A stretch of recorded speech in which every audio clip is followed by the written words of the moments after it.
Hey guys, wanted to drop a quick video to show you all exactly how you should be washing your car, truck, or SUV. This is the best method step by step. Here we go. So I'm using Pure Wash. This is the best soap for any vehicle that has a ceramic coating on it. You only need about a gallon of water for a quarter ounce, which is all I put in that bucket. Here you can see me pre-foaming the surface just to kind of help loosen up the dirt and debris so that we can come through and rinse it off. Fold your microfiber towel twice. That way you have 8 clean sides. Only one side touches a panel.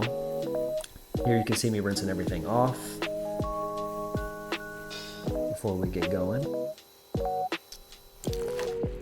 Now, see, this is just the first side here. The hood's typically big enough to where I might use 2 different sides of this for a hood. But here you can see me flip it, right?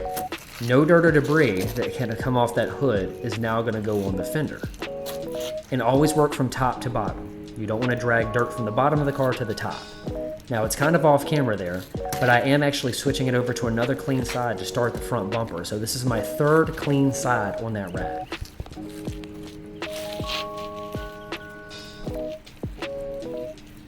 This prevents the micro scratches that happen due to dragging dirt across all kinds of panels in a dirty bucket. And here you can see I got another clean side, working myself top to bottom on this door.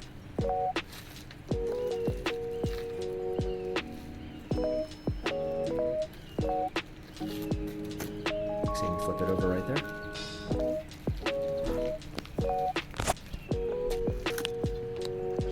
All right, it gets sat to the side. That never goes back in the bucket after it's done with all 8 sides. And as you guys can see, is when I rinse this soap off, just look at how incredible the surface is just beating and sheeting the water off. This is what you want. This is why that car soap matters. It restores the effects of the coating every single wash. And this is how you should dry your vehicle for starters.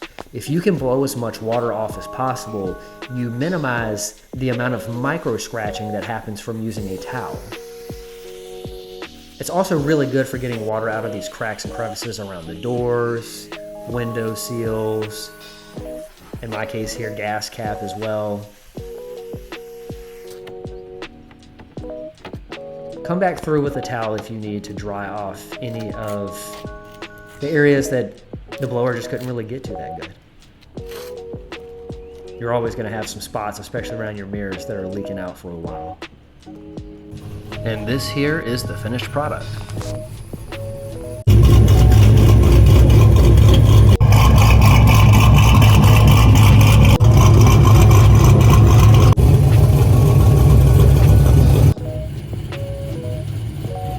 Thanks for watching, guys. Let me know what you think and hit me up with any questions.